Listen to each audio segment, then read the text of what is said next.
Quand on est marketeur, on méprise autant qu'on adore les journalistes. Beaucoup d'entreprises savent qu'un article sur un site d'autorité peut leur faire gagner des points de visibilité. Mais la réalité terrain est souvent bien plus difficile avec des journalistes qui reçoivent des centaines de demandes par jour. Alors, comment faire pour inverser ce rapport de force et faire en sorte que les journalistes viennent à vous ? Chez Matera, ils ont réussi à craquer le truc. Leur secret, un baromètre maison pensé dès le départ comme un levier de notoriété et de relations presse. Pour décortiquer leur méthode, j'ai invité à mon micro Amandine Père, Head of Brand et Communication chez Matera. Et ensemble, on a décortiqué comment ils ont inversé le rapport de force journaliste-entreprise, comment s'organise en interne un projet multi-équipe entre la brand, la data et le marketing, combien ça coûte de faire un baromètre et combien de temps ça prend, et quelles sont les retombées concrètes et financières pour eux. Si vous cherchez un levier efficace pour booster votre visibilité et faire parler de votre marque, vous êtes clairement au bon endroit.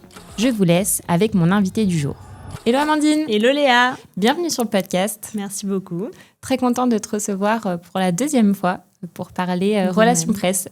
Et de même, je suis ravie d'être de retour. Et pour démarrer, peut-être, est-ce que tu peux te présenter rapidement et nous dire quelques mots sur Matera ? Bien sûr. Donc moi, c'est Amandine. Ça fait 6 ans que je suis Head of Brand and Communication chez Matera. Matera, c'est une solution de gestion immobilière. Donc à la fois, on est présent sur le syndic de copropriété, qui est notre activité de cœur, sur la gestion locative et sur la transaction. On est présent en France et en Allemagne. Et on compte à peu près 200 000 copropriétaires partout en France et en Allemagne. Et moi, ce que je trouve super intéressant avec Matera et dont on avait déjà parlé dans le premier épisode, et là pour reposer un petit peu le sujet des relations presse, c'est que vous avez une patte particulière chez Matera et un intérêt et des efforts que vous mettez dans la marque, et ça se voit. Je te disais en plus en amont, en off, justement, que j'avais vu qu'il y avait eu du changement sur votre site internet. Tu m'as dit que vous avez fait le rebranding en interne. Vous apportez beaucoup d'attention à l'identité visuelle, à chaque mot, chaque prise de parole, chaque contenu que vous faites. Et du coup, aussi sur la partie relations presse, je sais que c'est l'un de vos principaux piliers de visibilité. Est-ce que tu pourrais peut-être nous faire un petit topo sur l'historique des RP chez Matera ? Oui, bien sûr. Déjà, merci de souligner les efforts internes. Effectivement, déjà en introduction, on fait beaucoup de choses en interne parce que l'équipe, même si elle est petite par rapport à d'autres startups scale-up de la même taille, je trouve qu'on a une créativité qui est assez dingue et du coup, j'aime beaucoup faire appel au talent un peu de l'équipe, et je trouve aussi qu'on est encore plus fiers des campagnes qu'on sort et des opérations de marque qu'on sort. Donc effectivement, on a fait ce rebranding en interne. Sur les relations presse, c'est quelque chose que j'ai repris dès le départ, donc dès que je suis arrivée chez Matera. Okay. Moi, quand je suis arrivée chez Matera, je suis arrivée sur un poste de marketing manager, donc vraiment pour m'occuper de toute la partie marketing avec Simon, qui est encore aussi dans l'équipe. Et donc au début, on a vraiment tout fait, du SEO, du paid, du social media, et donc moi, des RP. Raphaël, qui est donc le CEO de Matera, avait déjà quelques contacts avec des journalistes de la presse immobilière, ce qui était déjà très précieux. Et en fait, je me rappelle d'une anecdote, c'est que quand je suis arrivée, on devait annoncer une levée de fonds en série A. Et Raphaël avait fait appel avant mon arrivée à une agence RP pour lui produire un communiqué de presse. Et il n'était pas très content du résultat. Et en fait, il n'était pas très content du résultat pour une raison qui est simple, c'est que l'agence n'avait pas été onboardée sur Matera, connaissait pas très bien la marque. Et finalement, on s'est assez vite rendu compte du fait que la personne qui est le mieux placée pour parler de Matera, c'est Raphaël, ou alors c'est une personne qui connaît très bien la marque, donc une personne chargée des relations presse en interne. Et donc, assez vite, j'ai repris les relations presse chez Matera. Au départ, je dois dire que c'était un peu un side project parce que c'était pas vraiment mon gros focus sur les 2 premières années, je dirais. Et en fait, on en avait parlé, je pense, la dernière fois, mais en 2022, on a eu une baisse budgétaire liée à un peu tout le contexte de la tech. Et on s'est vraiment refocus sur 2 piliers de notoriété organique, les réseaux sociaux et les relations presse. Et pendant ces 6 derniers mois de l'année 2022, j'ai vraiment poussé à fond les relations presse pour voir un peu ce qu'on était capable de faire et est-ce que vraiment c'était un levier qui valait le coup. Et la vérité, c'est que oui, ça vaut énormément le coup. C'est quelque chose qui se construit sur la durée, donc c'est quelque chose d'assez exigeant. Pour autant, j'entends souvent que c'est quelque chose de pas traquable, mais nous, on arrive à le traquer d'une façon dont je pourrais t'expliquer un petit peu plus tard, que je pourrais détailler un petit peu plus tard. Mais voilà, en tout cas, c'est un levier extrêmement puissant et qui, à mon sens, mérite d'être développé dès le départ et dès la construction d'une marque. J'interromps cet épisode pendant 30 secondes pour vous parler de mon sponsor, Brevo. En tant que marketeur, on a tous le même objectif, mieux convertir, fidéliser et gérer sa relation client. Mais en pratique, on se retrouve à jongler entre 10 outils pour gérer l'emailing, les automatisations et le CRM. C'est lourd, chronophage et clairement, ça freine les performances. C'est là que Brevo change la donne. Vous gérez tous vos canaux de communication depuis un seul et même outil. Email, SMS, WhatsApp, pop-up, formulaire, landing page, automatisation, tout est au même endroit. C'est une solution simple, intuitive et 100% française. Et c'est celle que je recommande chaudement à mes clients. Et j'ai négocié pour vous une offre spéciale. Vous pouvez tester l'outil gratuitement et profiter de 50% de réduction pendant 3 mois sur votre abonnement. Pour ça, rendez-vous sur brevo.com/Léa50. Allez, on reprend l'épisode. Et justement, je rebondis sur la partie trackable parce qu'en effet, je pense que c'est un sujet brûlant et douloureux pour pas mal de boîtes aujourd'hui. Tu as un peu ce truc de les relations presse en tant que marketeur, on y croit tous et on a envie de pousser le sujet. Sauf que rapidement, tu sors les rames parce que ça peut demander beaucoup de temps, enfin, tu vois, de temps humain, de ressources. Derrière, les retombées ne sont pas forcément évidentes à mesurer. Qu'est-ce qui te fait dire aujourd'hui, toi, qu'aujourd'hui, les relations presse, ça marche pour Matera ?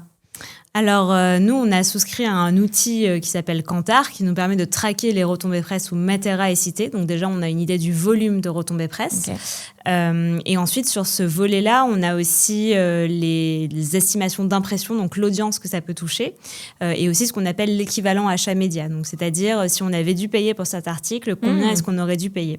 C'est évidemment biaisé, et il ne faut pas le prendre au pied de la lettre, mais c'est quand même des données quantitatives qui sont intéressantes.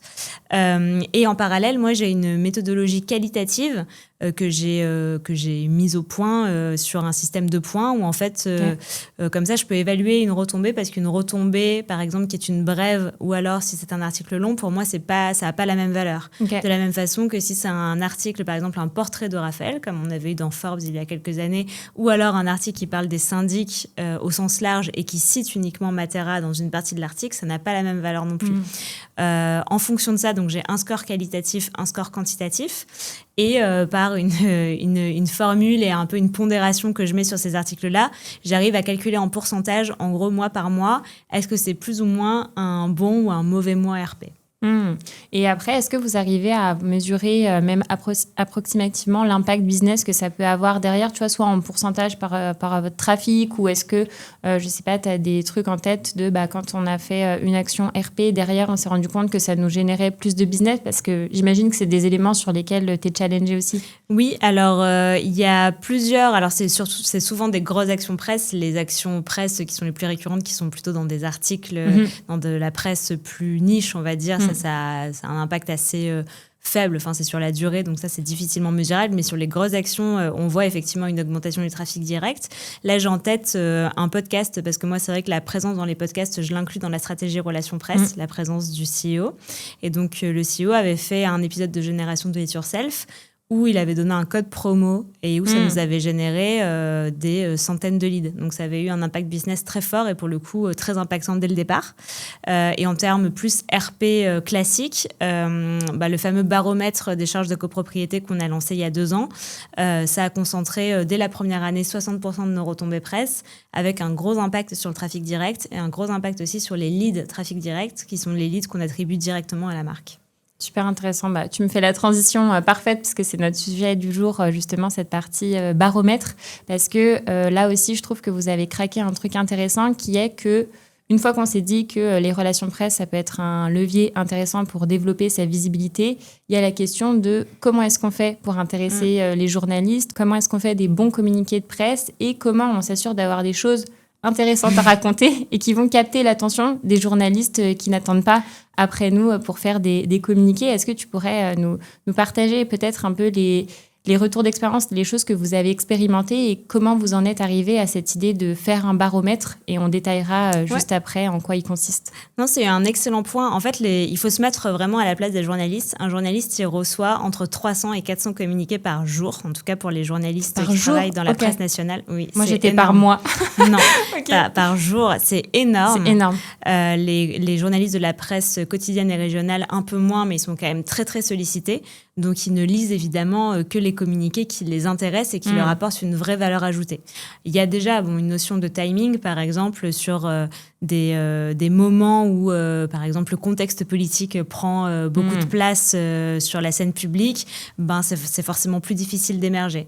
Mais grosso modo, la roadmap a toujours été plus ou moins la même. Il y a toutes les nouveautés autour de Matera. Donc, levée de fonds, nouveaux marchés, ouverture de pays, ouverture de villes, etc. Ça marche historiquement assez bien auprès de la presse immobilière, en tout cas, et presse start-up, entreprise. Il y a tout le volet data que je vais expliciter juste après. Et il y a après un volet un peu plus lifestyle où en fait je partage encore des histoires de clients plutôt à la presse quotidienne et régionale et aussi des données régionales quand j'en avais, ce qui était un peu plus difficile à avoir en termes d'échantillons mais que j'essayais de partager dès que je l'avais. Sur la partie de data, on a fait au départ un questionnaire avec l'IFOP qu'on construisait chaque année. Donc en fait, grosso modo, moi j'essayais d'imaginer les angles de communiqué de presse que je voulais produire pour l'année à venir et je le traduisais en questions. Donc, par exemple, je sais pas, le top 3 des craintes des propriétaires bailleurs. Et du coup, moi, je mets quelles sont vos craintes en tant que propriétaire bailleur, classez-les par ordre de priorité, etc. Et ça me fait un top. Ça marchouillait plus ou moins en fonction des questions. Derrière, ça avait un coût relativement élevé. Ça reste tout à fait accessible et tout à fait raisonnable, mais néanmoins, c'est quand même 10K en fonction du nombre de questions que tu fais dans le questionnaire. Et c'est vrai qu'au bout de la 3e année, je me suis dit, là, on est un peu arrivé au bout. J'ai pas forcément d'autres idées de sujets, d'angles. J'ai l'impression que chaque année, je retombe un peu sur les mêmes choses. Et j'ai pas forcément de nouveautés qui émergent. En revanche, j'avais déjà senti qu'il y avait quand même un intérêt des journalistes pour la data. Et je me suis dit, si on a des datas en interne à partager, et on en avait, puisque sur le produit, on a beaucoup de données, ça peut être intéressant et ça peut être vraiment novateur. Un autre exemple que j'avais, avec qui j'avais beaucoup discuté, c'était avec Thomas Lefebvre, qui est le VP Data de Meilleurs Agents, où j'avais vraiment discuté avec lui et il m'avait dit que les data chez eux, c'était un vrai levier RP. Ils ont d'ailleurs une équipe data qui est dédiée aux relations de presse, que je trouve absolument fou. Et ils ont réussi à faire quelque chose que je trouve génial et que j'espère on arrivera à faire un jour, c'est qu'ils ont comme une sorte de partenariat avec les Échos, où tous les mois, ils ont un article qui sort avec un baromètre des loyers. Et donc, je me suis dit, ça, c'est intéressant. Et donc, ça montre une nouvelle fois l'intérêt des journalistes pour les données. Et donc, je suis allée voir notre équipe data et je leur ai dit, un des sujets un peu brûlants, c'est le pouvoir d'achat des copropriétaires, parce qu'on a un peu à l'esprit que quand on est propriétaire, on est riche, ce qui n'est pas forcément vrai, parce que quand on est propriétaire, on a aussi énormément de charges. Donc, on a creusé un petit peu et l'équipe data, et notamment Charlotte, a construit toute une méthodologie pour essayer d'avoir la méthode la plus fiable possible pour étudier les charges année après année, leur évolution. Et l'enjeu, ça a vraiment été d'avoir à la fois des données qui soient intéressantes pour le journaliste, mais aussi avoir de la granularité que moi, je puisse exploiter. Donc, c'est-à-dire, par exemple, les charges de copropriété par taille de copropriété, savoir si les plus grandes copropriétés paient plus. Les charges de copropriété par région pour toucher la presse quotidienne et régionale. Les charges de copropriété par poste de dépense pour essayer d'analyser est-ce qu'il y avait un poste qui avait plus ou moins augmenté d'un an à l'année. Et effectivement, on a testé ce premier baromètre en 2024 et ça a très bien marché. Et en fait, ce que j'ai trouvé génial, c'est que ça a demandé beaucoup de travail côté data. Je pense qu'ils ont mis 4 mois à produire le baromètre et encore entre autres projets en parallèle. Donc ça a demandé énormément de travail de leur côté. En revanche, côté relations presse, donc de mon côté, ça a demandé assez peu de travail parce que nous, on a décidé de faire une stratégie d'embargo où on a proposé l'exclusivité aux Parisiens. Pourquoi le Parisien ? Parce que c'est le journal qui sort le plus tôt le matin. Ça sort à 6h45 et du coup, très souvent, les JT et les radios s'inspirent de leur une pour construire leur sujet. Et c'est aussi très repris par énormément de presse écrite. Donc, c'était aussi un peu l'intérêt. C'était aussi... l'Île-de-France était aussi la région dans laquelle on avait aussi le plus de data. Donc, ça faisait aussi sens. Donc, j'ai contacté une journaliste de la rubrique immobilier qui a été intéressée, qui m'a énormément challengée sur les chiffres. Et au final, on a sorti ce baromètre. Et derrière, il y a eu 19 autres retombées qui sont sorties sans que je n'ai rien eu à faire finalement de plus, à part relayer le communiqué de presse de mon côté. Super, super intéressant et beaucoup d'éléments sur lesquels j'ai envie de rebondir. Le premier, c'est qu'en effet, la partie data, tu dis, ça intéresse les journalistes et ça paraît évident, mais c'est aussi parce que tu parles pas que de toi, ton entreprise et ce côté un peu nombriliste qu'on peut avoir dans les RP de nous, on fait ça, voilà ce qu'on fait. Mais du coup, c'est un sujet peut-être plus large aussi. Ça m'intéresse peut-être de creuser ça parce que je pense que toi, ça te semble évident dans ta réflexion. Mais aujourd'hui, en tout cas, moi, de ce que je vois, on a quand même le cliché du communiqué de presse où on parle que de nous et on pense pas assez à ce qui peut intéresser les journalistes, alors que là, tu apportes des données marchés qui vont intéresser tout le secteur. Absolument. Tous les communiqués de presse un peu commerciaux qu'on a pu faire, quand je dis commerciaux, c'est pas forcément pour dire qu'on a le meilleur produit de la Terre, mais ne serait-ce que pour dire Matera ouvre des bureaux à Lyon, ça n'a jamais été repris. C'est quelque chose qui n'intéresse pas les journalistes parce que déjà les journalistes ne connaissent probablement pas votre marque et en plus c'est une nouvelle qui pour nous paraît énorme, mais qui pour un journaliste qui reçoit 300-400 communiqués paraît assez infime finalement. Donc il faut effectivement essayer de l'intéresser avec un angle marché et surtout je pense qu'en construisant un communiqué de presse, que ce soit un baromètre ou un communiqué tout autre, il faut penser à un angle potentiel qui puisse intéresser le journaliste. Et c'est pour ça que c'est intéressant déjà de cibler les journalistes et de suivre vraiment leur travail, donc c'est-à-dire de regarder, de lire leurs articles. Moi je suis énormément de journalistes sur LinkedIn pour voir un petit peu les articles qu'ils relaient, les angles qu'ils utilisent et du coup pouvoir éventuellement rebondir même plus tard, mais au moins avoir une connaissance de leur travail. Et aussi, c'est important effectivement de réfléchir avant d'écrire un communiqué ou de produire quelque chose pour les RP, de penser à comment le journaliste pourrait le reprendre. Et super intéressant. Et en plus, je me disais aussi sur la partie data, tu parlais justement de l'IFOP. Et du coup, c'est intéressant parce que c'est pas la première fois que j'ai ce type d'écola de l'IFOP qui est l'intérêt. C'est que tu passes par un organisme statistique qui va pouvoir te fournir toute la méthodologie, toute la structure. Et du coup, toi, ça te soulage énormément en interne. Ça, c'est les avantages. Et eux ont l'habitude de faire ça et le font très bien. L'inconvénient qu'il peut y avoir, et c'était un peu ça dans votre cas, c'est que tu as peut-être moins de maîtrise sur les questions qui vont être posées. Oui, c'est ça. En fait, tu construis le questionnaire en amont. Donc, c'est un peu à toi d'anticiper les réponses et un peu les angles que tu vas pouvoir, toi, exploiter.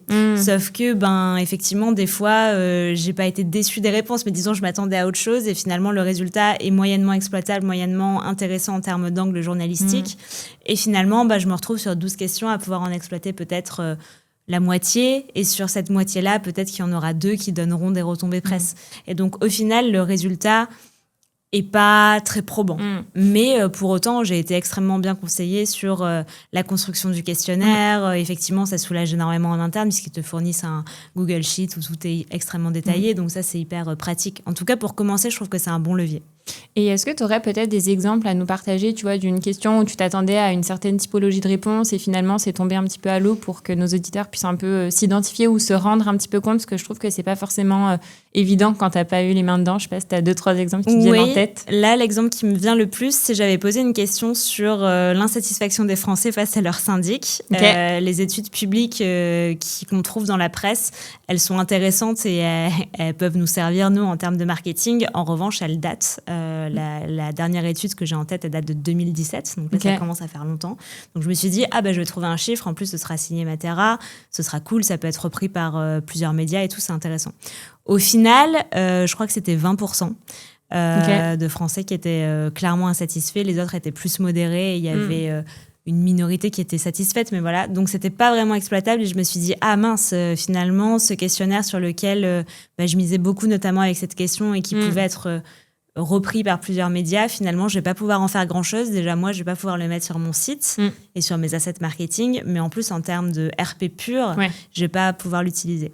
Et voilà, et ça, ça a été un peu la mauvaise surprise, mais c'est aussi le jeu quand tu fais ce type de questionnaire.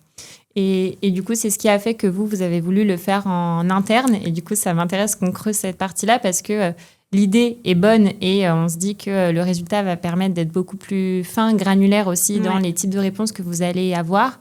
Par contre, moi, mon premier ressenti, c'est waouh, là, il y a une montagne de taf qui vous attend. Donc, si tu te remets un peu dans tes baskets à ce moment-là, comment est-ce que tu amènes le projet en interne, comment ça se déroule, parce que tu arrives quand même avec un gros projet, notamment sur l'équipe data, qui, je suppose, avait déjà pas mal de sujets dans sa roadmap. Alors en plus, il faut savoir que l'équipe data, déjà, est assez petite, mais en plus, ils sont vraiment spécialisés par équipe. Et donc Charlotte s'occupe de toute l'équipe marketing, donc acquisition et brand. Donc elle s'occupait aussi de tous les dashboards, par exemple, pour suivre l'acquisition et les canaux paid, organiques, etc. Donc effectivement, elle a fait pas mal de pain sur la planche. En revanche, c'est vrai que en fait, j'ai réussi à convaincre aussi Hugo, qui est le head of data, de l'intérêt. Déjà parce que eux suivaient aussi beaucoup ce que faisaient Meilleurs Agents et donc ils étaient assez convaincus du potentiel RP.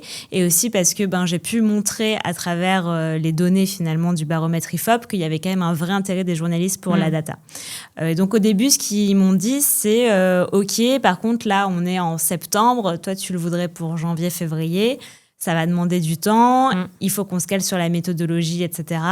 Donc, on va voir ce qu'on peut faire. Je te promets pas que ça va être un baromètre très précis, très granulaire, mais il y aura peut-être au moins des premières données. Finalement, ils ont énormément travaillé la méthodologie pour que ce soit vraiment très fiable comme baromètre. Finalement, on arrive... Alors, ça est sorti un petit peu plus tard que janvier, ça je pourrais y revenir, mais il y a quand même un enjeu de timing, notamment que j'aimerais bien un peu resserrer cette année pour être vraiment on point, mais voilà. C'est sorti finalement autour du 15 février, ce qui est quand même plutôt honorable. Et effectivement, dès le départ, ça a bien pris auprès de la journaliste du Parisien qui a beaucoup aimé l'idée. Je l'ai contactée bien avant, cela dit, j'avais déjà pris contact avec elle dès le mois de novembre pour essayer de lui proposer le sujet, voir si elle était intéressée, quelles données pouvaient l'intéresser aussi. Et finalement, on a travaillé en binôme avec elle, à la fois l'équipe data, moi et la journaliste. Et quand tu dis on a une petite équipe data, est-ce que tu peux nous dire combien de personnes est-ce que ça représente ? Oui, alors je ne veux pas dire de bêtises, mais il me semble qu'ils sont 7, je crois. Et mobilisés du coup sur ce projet-là aussi, ou c'est qu'une partie de l'équipe ? Sur l'équipe baromètre, il y a eu Charlotte et Hugo. Ok. Et vraiment Charlotte purement sur l'opérationnel et Hugo pour vérifier la méthodologie, challenger les chiffres, les vérifier, etc. Ok. Et aussi, du coup, ce qui est intéressant, tu nous parlais justement de l'exclusivité que vous avez eue avec le Parisien. Ça m'intéresse qu'on creuse ce sujet-là.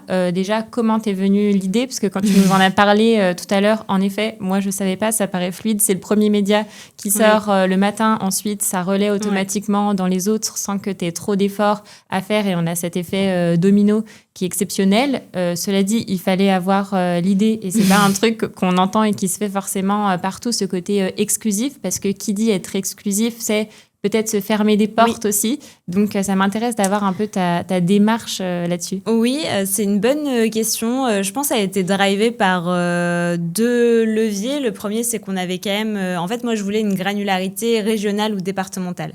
Là où on avait le plus de granularité, c'était sur l'Île-de-France, où on avait vraiment une analyse par département. Et ça, c'était ultra intéressant. Donc, je me suis dit, du coup, un média en Île-de-France, ça peut être pertinent. Plus effectivement, je savais que le Parisien était quand même assez réactif sur les news. Alors, j'étais pas au courant à cette époque-là que c'était effectivement le premier journal qui sortait, mais en faisant quelques recherches, j'ai pu m'en rendre compte. Et du coup, ça a confirmé un peu mon intuition.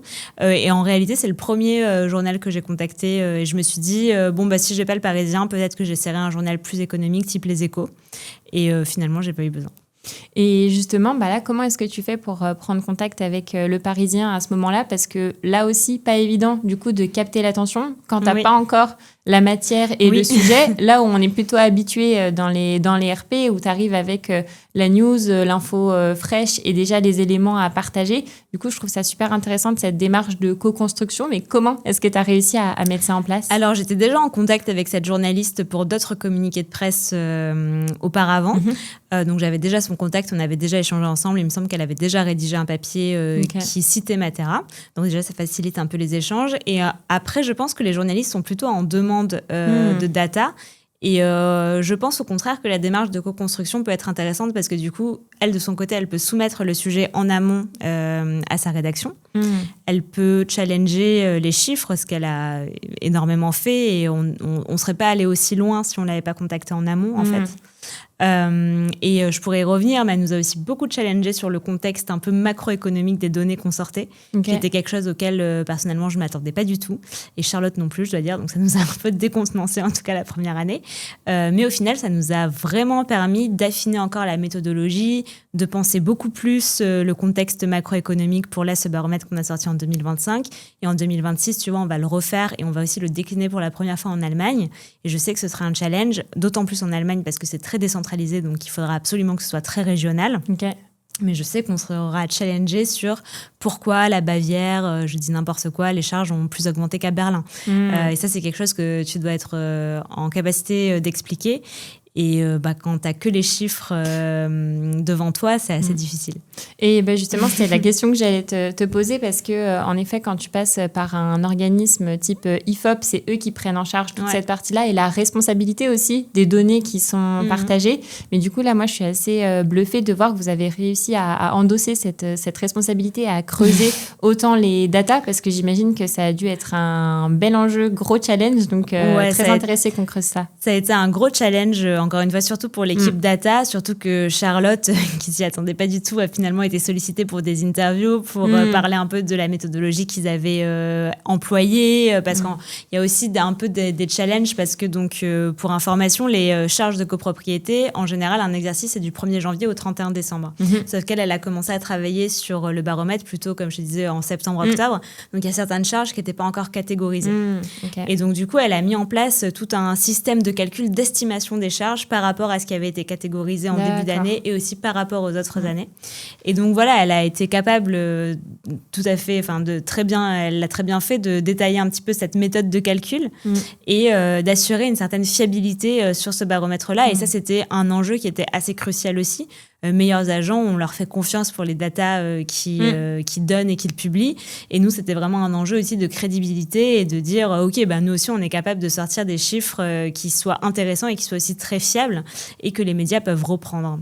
Et ça, je trouve qu'elle l'a très, très bien fait, oui.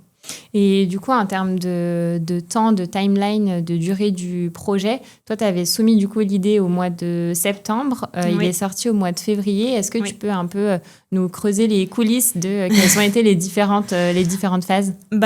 En amont, il y a une phase un peu d'exploration parce que l'équipe data ne savait pas du tout si on allait avoir assez de données à exploiter. C'était un peu le sujet et c'est ce qui nous a empêché, d'ailleurs, pour être tout à fait transparente, de le faire en Allemagne jusqu'à présent. On n'avait pas assez de copropriété, donc pas assez de données à exploiter pour que tout simplement le baromètre soit suffisamment fiable et qu'il n'y ait pas des écarts de données trop importants avec des biais trop importants. Donc d'abord, Charlotte a exploré un petit peu cette partie-là.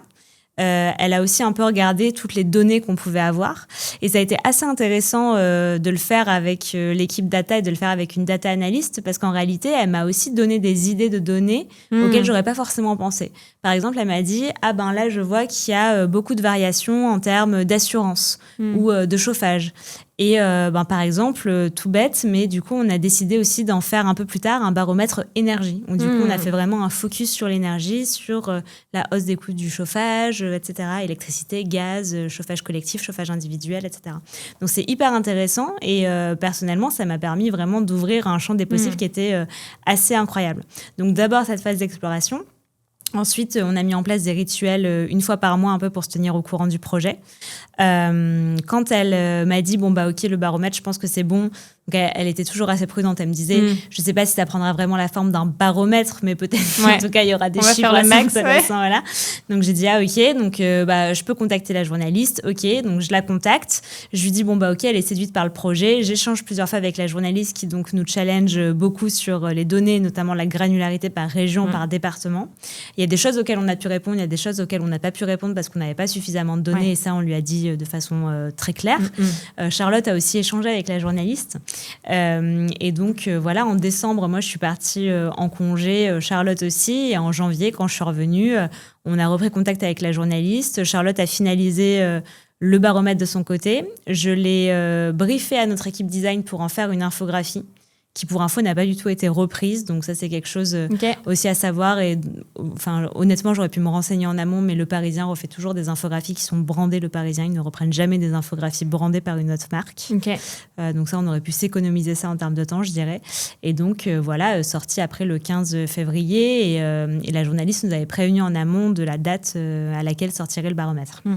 Et là, tu as évoqué à un moment donné, tu l'as pas évoqué directement, mais moi je le souligne parce que je trouve que c'est remarquable, c'est la synergie qu'il y a eu entre les différentes équipes, la partie brain, communication, marketing et data, et comment tu arrives à finalement réunir tout le monde. Tu vois, tu disais, l'équipe data a eu des idées de données que toi, tu n'avais pas forcément, et du coup, toi, vu que tu as plus l'angle RP, communication, je trouve que ce mix est intéressant. Ça s'est fait assez naturellement, c'est toi qui as apporté un peu cette dynamique-là? Non, honnêtement, ça s'est fait assez naturellement. J'ai juste mis en place le rituel mensuel pour qu'on se parle, pour pas qu'on oublie le projet qui reste un peu tapis aussi derrière, pour qu'on se tienne au courant des blocages, de ce qu'on arrivait à faire, et voilà, pour suivre le projet de près, sans que ce soit trop pénible non plus en termes de rythme. Mais voilà, mensuellement, ça permettait de faire un point, de se tenir au courant, de savoir moi si le projet était toujours viable ou si ça pouvait pas se faire.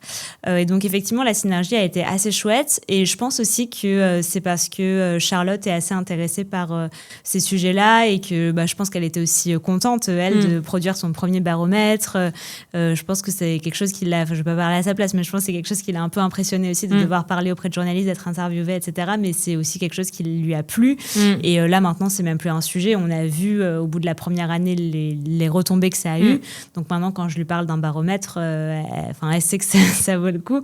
Et maintenant, c'est plus des points de frustration où on sait et on aimerait faire plein de baromètres sur plein de choses.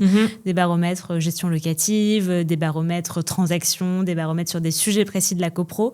Mais soit on n'a pas suffisamment de données, soit, et c'est souvent les deux, on manque énormément de temps. Oui, il faut faire des choix aussi à un moment donné, et du coup, ok, je comprends. Voilà. Et justement, en termes de format livrable finalement de ce baromètre-là, quelle forme il prenait? Tu nous as parlé du coup, donc on a l'article du Parisien, tu nous parlais de l'infographie. Peut-être nous détailler un peu tout ça, tu vois, sachant que moi, c'est vrai que quand tu me dis baromètre, j'ai en tête un gros... Un gros pavé.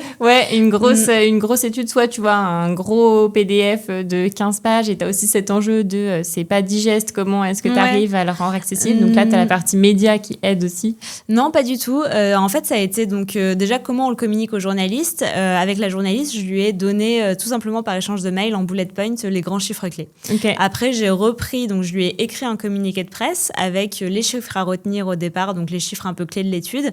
Et après, j'ai séparé en deux parties de façon assez classique mon communiqué de presse, avec deux angles qui me paraissaient assez intéressants. Tout d'abord, le fait qu'il y avait eu une augmentation des charges entre 2022 et 2023. Et ensuite, qu'il y avait des disparités énormes par région, et notamment que la région Île-de-France était extrêmement touchée, et notamment Paris. Et ensuite, on essayait d'expliquer pourquoi Paris, notamment donc, parce que c'est un parc vieillissant de copropriété, qui a énormément de mise aux normes à faire, etc. Donc voilà, plus cette infographie. Donc c'était ça les deux livrables. Et en fait, ce qui a été assez drôle, c'est que donc moi je me suis dit je vais attendre que le baromètre sorte au Parisien, et ensuite peut-être une semaine plus tard, je vais le relayer à une autre liste de médias, parce que l'exclusivité sera terminée. Enfin, ils l'ont sorti en avant-première, voilà. Et en fait, sans que j'ai fait quoi que ce soit, j'ai eu quelques journalistes qui sont venus directement à moi pour me demander d'avoir ce communiqué de presse, d'avoir aussi les données du baromètre. Et ça a donné lieu déjà à de la presse écrite, mais aussi à une chronique sur BFM TV, par exemple, qui est assez chouette, une chronique sur Europe 1. Donc ça a donné aussi lieu à une pluralité de médias, donc de la télé, de la radio, de la presse écrite, chose qui est assez dure à faire en RP, notamment en radio et télé. C'est des choses qui sont toujours assez compliquées à avoir, et donc c'est vraiment ce qui a achevé de prouver un peu l'intérêt de ce marronnier-là en presse.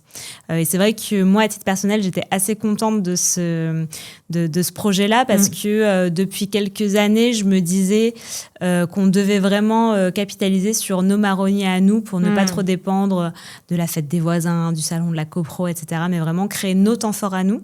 Et j'ai vraiment l'impression, avec ce baromètre-là, qu'on a réussi à créer quelque chose, en tout cas, qu'il faut encore le peaufiner, évidemment, le démultiplier en Allemagne, en faire plusieurs verticales, etc., mais qu'en tout cas, il y a des prémices de quelque chose.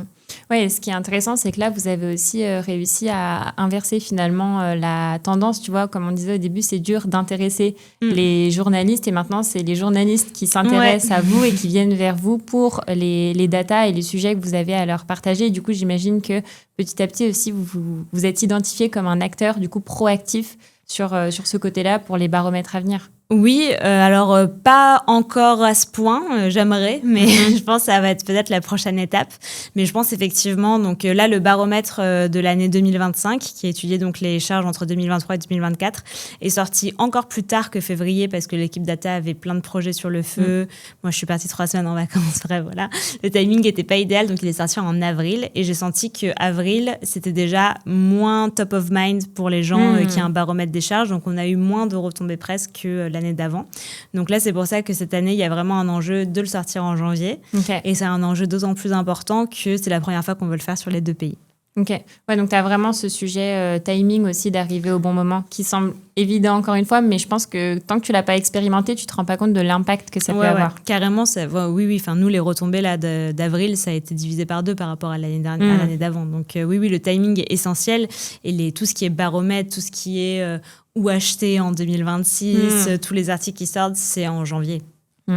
Et du coup, ça veut dire qu'aujourd'hui, le baromètre, c'est un peu, j'ai envie de dire, la pièce maîtresse de votre stratégie RP. Est-ce que tu pourrais nous dire aujourd'hui comment s'articule votre stratégie RP? Parce que tu nous disais, ça peut représenter 60% du coup de vos retombées presse. Donc j'imagine qu'il y a plus d'efforts qui est mis dans ce baromètre-là. En même temps, il y a d'autres choses qui sont lancées en parallèle. Ma question, finalement, c'est un peu, tu vois, tu sors de de cette expérience, l'apprentissage, c'est le baromètre, c'est un point très intéressant à creuser en RP. Comment j'articule ma nouvelle strate pour 2026 ? En fait, suite à ça, je me suis dit, donc avant la sortie du baromètre et les retombées que ça a eu, je m'acharnais vraiment à écrire un communiqué de presse par mois et à l'envoyer à une liste de journalistes que je créais sur Cision, qui est un outil RGPD de mail et de téléphone de journalistes, sur évidemment des journalistes ciblés, mais quand bien même avec qui je n'avais pas forcément de contact.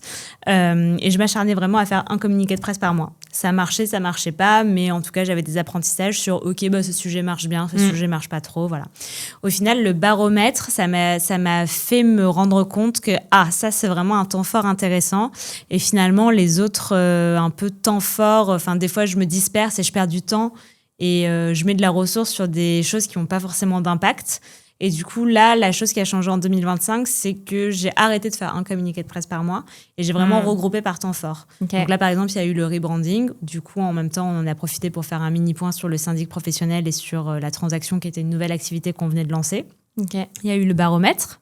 Il y a eu la journée des propriétaires, qui est un autre marronnier qu'on a lancé pour lancer notre propre événement en juin dédié aux propriétaires. Et là, tu vois, il va y avoir quelque chose que je vais sortir sur l'intelligence artificielle. Okay. Et c'est à peu près tout. Mais au final, j'ai pas regardé pour être honnête, mais là, de ce que je vois sur les stats un peu des mois précédents, je pense qu'on aura le même nombre de retombées, si ce n'est plus qu'en 2024.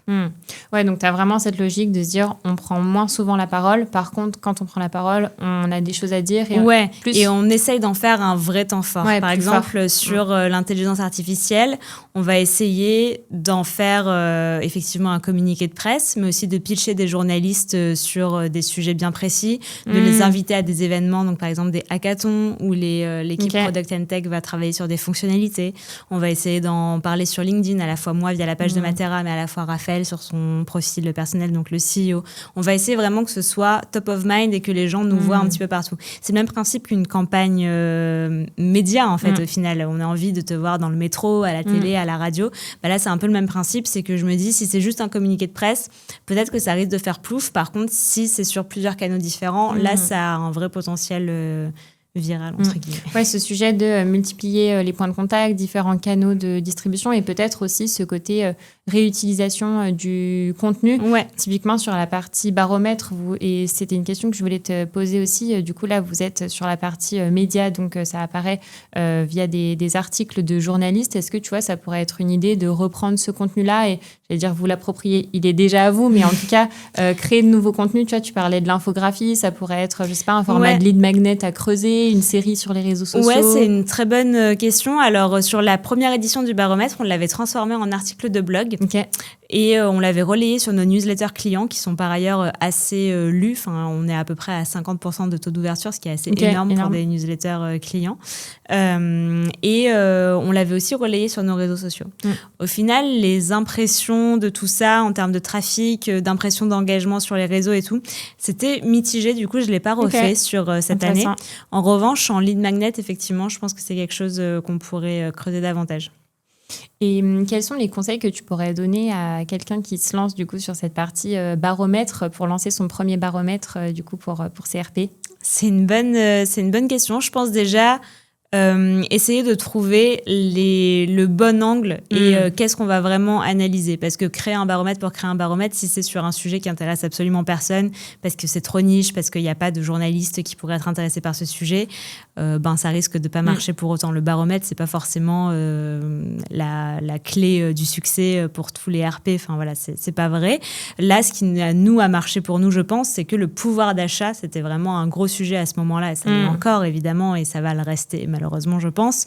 Mais du coup, c'est un sujet dont beaucoup de journalistes parlent, notamment en début d'année, parce qu'il y a à chaque fois des nouvelles taxes, des nouvelles choses, l'impact du budget sur les Français, etc. Donc, je pense que d'abord, c'est bien cerner le sujet. Ensuite, c'est essayer d'évaluer un peu les ressources pour savoir si on le fait en interne ou en externe via un organisme. Je pense que tester via un organisme au départ pour déjà tester un peu l'affinité des journalistes pour la data de l'industrie dans laquelle on bosse, ça peut être un premier élément qui demande certes un peu de budget, mais ça reste raisonnable et qui, en termes de ressources, notamment si on est tout seul en marketing, ça peut être game changer. Et après, si on a la chance d'avoir une équipe data, énormément travailler avec eux et s'assurer déjà que la méthodologie soit bonne, que le baromètre soit fiable, parce que si le baromètre n'est pas fiable, ça, je pense que par contre, ça peut être assez pénible pour la crédibilité de la marque et même ça peut un peu nous griller auprès des journalistes. Et après, vraiment le co-construire avec le journaliste du média qu'on a ciblé. Je pense que cette stratégie d'embargo, elle est assez payante, à la fois en termes de ressources employées pour le projet, mais aussi en termes de co-construction du baromètre. Donc ça, j'ai trouvé ça assez intéressant. Et après, il y a effectivement tout le contexte un peu macroéconomique dont je parlais. Nous, on nous a beaucoup challengé. Donc, pour info, je suis passée par le même média, donc par Le Parisien pour 2025, mais par un autre journaliste, parce que la journaliste précédente était en congé au moment où j'ai lancé le projet. Et ce journaliste-là m'a, je dirais, je pense, encore plus challengé sur les données macroéconomiques véritablement, sur pourquoi les Yvelines, c'est à plus 11%, alors que la Seine-Saint-Denis, c'est plutôt à plus 3, qu'est-ce qui explique un tel écart, etc. Et j'avoue que au début, je ne savais pas. Donc, il a fallu faire des recherches autres, il faut se nourrir d'études externes. Donc, c'est très exigeant et il ne faut pas, je pense, sous-estimer le temps que ça peut prendre.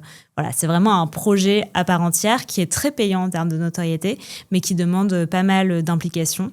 Et après, sur l'implication du CEO, il faut voir, nous par exemple, Raphaël a décidé de nous laisser vraiment l'ownership sur le baromètre parce qu'il estimait que Charlotte et moi, c'était nous qui connaissions le mieux les datas.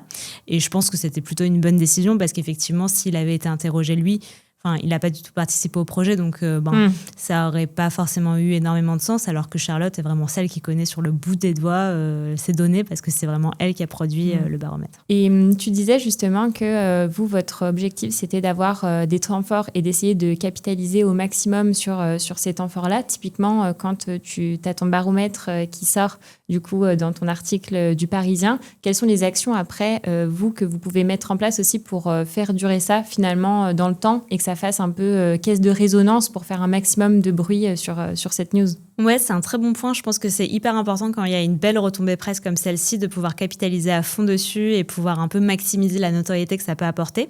Nous, en l'occurrence, donc déjà la première chose, ça a été de créer un peu de l'émulation en interne parce que les RP, souvent, ça peut paraître un peu nébuleux pour des personnes qui ne travaillent pas du tout dans la com. Or, tout le monde ou presque lit la presse ou en tout cas connaît Le Parisien au moins de nom. Et du coup, tout le monde était quand même très content et se disait « Ah ouais, c'est stylé, tu vois, les gens nous demandent demandé si on avait payé pour le faire. Je disais non, pas du tout. Enfin, voilà, donc ça a créé une émulation interne où les gens étaient contents et de voir déjà que c'était une synergie entre deux équipes qui, a priori, n'ont rien à voir entre elles, que le baromètre avait été fait de A à Z par Charlotte. Enfin, voilà, donc ça a déjà créé une émulation interne qui était très chouette, je trouve. Et ensuite, en externe, donc, assez basiquement, nous, on l'a partagé sur le LinkedIn de Matera. Moi, j'en ai fait un post personnel. Là, j'en parle là aussi, donc ça me permet aussi de tirer le fil et d'encore plus en parler, même si ça fait 2 ans maintenant que ça a été fait. Je pense qu'on aurait pu aller encore plus loin. J'ai vu récemment, cette semaine, je crois, un post d'un consultant RP qui s'appelle Jérémy. Et lui disait quelque chose d'intéressant, c'était que sur une belle retombée presse, tu pouvais vraiment en tirer au moins 4 posts LinkedIn ou 4 leviers de notoriété intéressants. Que ce soit des posts LinkedIn sur ton perso, donc où vraiment tu relais la retombée, comment est-ce que tu l'as mise en place, sur les données réelles de ce baromètre-là. Okay. Et le 4e, j'ai oublié, mais voilà. En tout cas, je trouve ça intéressant. Et là, par exemple, pour donner un exemple très concret, on a essayé de faire un baromètre sur les assemblées générales. Qui devait sortir en juin, mais qui, pour des raisons encore de timing, est sorti un peu plus tard, est sorti en octobre. Donc, la saisonnalité des AG était finie. Et ce matin, j'ai écrit un post LinkedIn sur la page de Matera qui relaie ces données de baromètre-là. Okay. Comme ça, au moins, déjà, je peux en parler, je peux relayer le travail de l'équipe data qui, encore une fois, a beaucoup bossé sur ce sujet. Mais aussi, potentiellement, ça peut donner lieu à des retombées presse futures parce que des journalistes vont tomber dessus, parce que, voilà. Génial. Super. Écoute, merci beaucoup Amandine pour tout ce que tu nous as partagé. C'était une super 2e interview avec toi et bientôt la 3e, je l'espère. Moi aussi. Merci beaucoup de m'avoir reçu. Merci beaucoup. Merci, salut. Si vous avez aimé cet épisode, n'hésitez pas à vous abonner à la chaîne ou à nous laisser un petit commentaire juste sous la vidéo. Je vous dis à très vite.